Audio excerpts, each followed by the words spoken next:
This is a great story of our Lord Jesus Christ crossing the sea with the apostles. There's so much to it. There's the regular human element of the day where Jesus is teaching from the boat and says, okay, let's cross the other side of the sea. And so they all just kind of start rowing across, put the sails up, and Jesus takes a little nap on the boat. He's lying down the cushions in the back of the boat, and all of a sudden there's this great squall, a great storm, and they're trying to save the boat during this terrible squall that's happening. The boat is taking on a lot of water. They're obviously in danger of perishing, because that's what they say to our Lord, and they're frightened. I think about the people on the boat. Peter, James, John, Andrew, all four professional fishermen. They knew what to do, and so I'm sure they're working hard. I often think to myself how much Matthew was completely useless as a tax collector during this situation.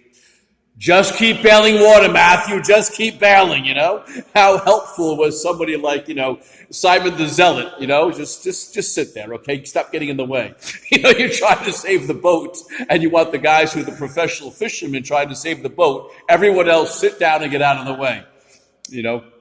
It's a very human moment. You can picture this panic that's taking place on the boat as they're trying to stop from sinking. It's known that the Sea of Galilee can get quite violent, and so it was a dangerous situation. So you have to imagine the panic that they were in. The professional fishermen would have went right away to doing what fishermen would do to try to spare their lives in the midst of the squall on the sea.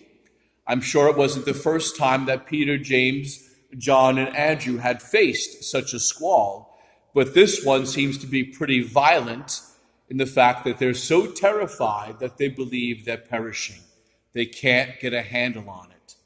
And so someone looks over and sees our Lord asleep, and someone finally realizes the best thing to do in this situation is to wake our Lord up and petition him to help them. And our Lord just does just that. He comes forward, he tells the sea and the wind to be still, and it is. This intense moment in the life of the apostles led them to a deeper faith in our Lord Jesus Christ, a deeper knowledge to who he is, as he revealed himself as the commander of the sea, the commander of the wind, one who had authority over nature itself. He reveals himself as the creator of heaven and earth, who wields authority and power over nature. And so our Lord has to then ask them a great question. Why are you terrified? Why are we terrified? We were about to sink. What do you mean you're asking me why are we terrified, right? Why were they terrified? They were terrified because they had not yet developed their faith in our Lord Jesus Christ. And our Lord says that to them. He asks them that question. Do you not yet have faith? They had just spent the day watching our Lord drive out demons. They spent the day watching our Lord cure lepers, heal the blind, raise the lame, raise the dead. They're watching all this all day long. They were with our Lord as he taught from the boat and worked such great miracles. And now that night, in the midst of the storm, in the midst of the terror, in the face of death, they were losing faith in him. Does he even have power over nature? And their hearts were filled with fear and terror. What a great analogy this is for life, huh? We can look at this in one sense, the boat as the church, going through difficult times, difficult waters, the panic of those in the boat, especially those in charge of the boat, and the fear of the church going through such difficult times in our day and age.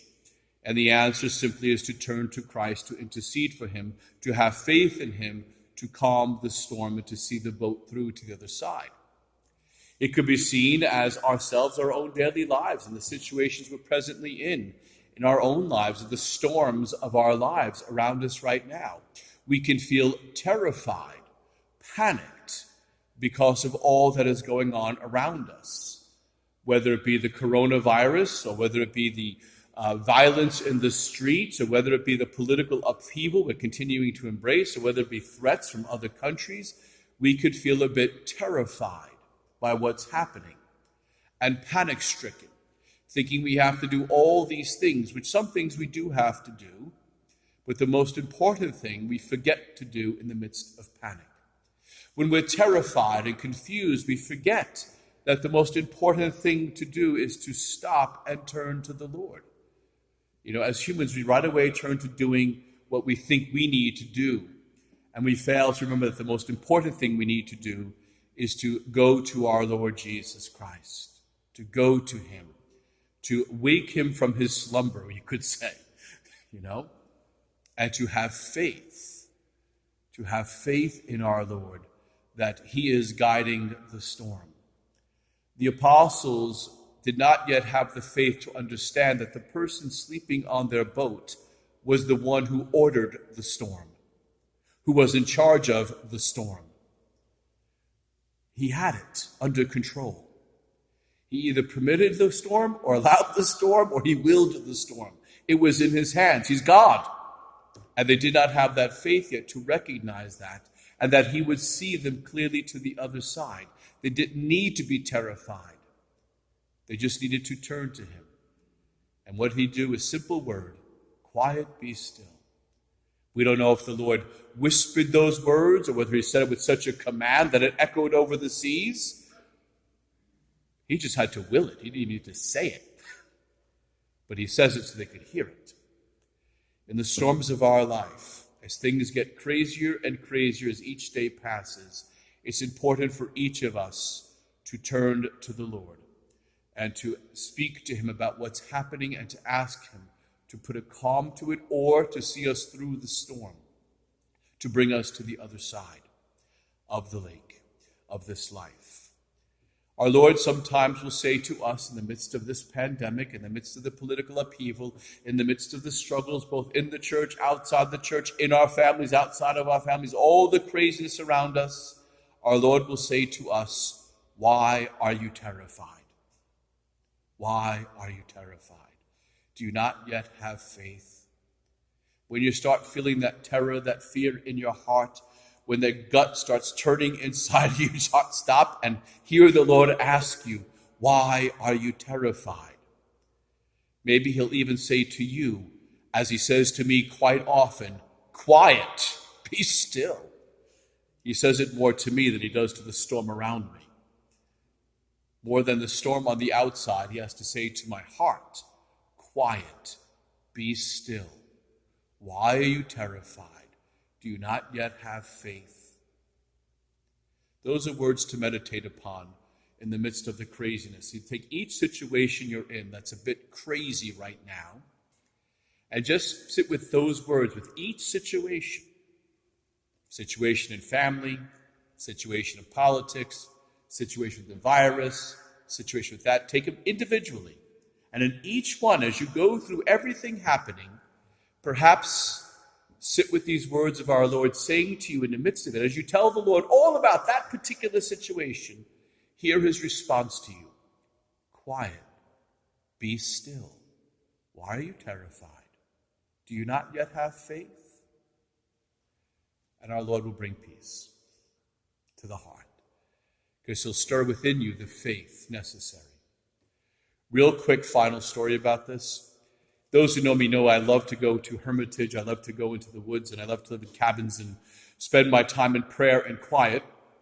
And one day I had to bring the Blessed Sacrament in a pitch from one cabin to another where somebody else was staying down about a half a mile across the mountain from me. And so I took the Blessed Sacrament I had around my neck here and carrying our Lord through the woods, and all of a sudden this great storm came out of nowhere. Wind was blowing, torrential rains were coming down, trees were getting knocked around me. It was crazy. It was this crazy windstorm rain. Trains were bending over. It was nuts. Branches hitting around me, and I was terrified because there was lightning striking. It was nuts. This crazy storm out of nowhere. I'm soaking, drenching wet. And I was about to start running because I was so frightened. Then I stopped. I'm carrying the Blessed Sacrament.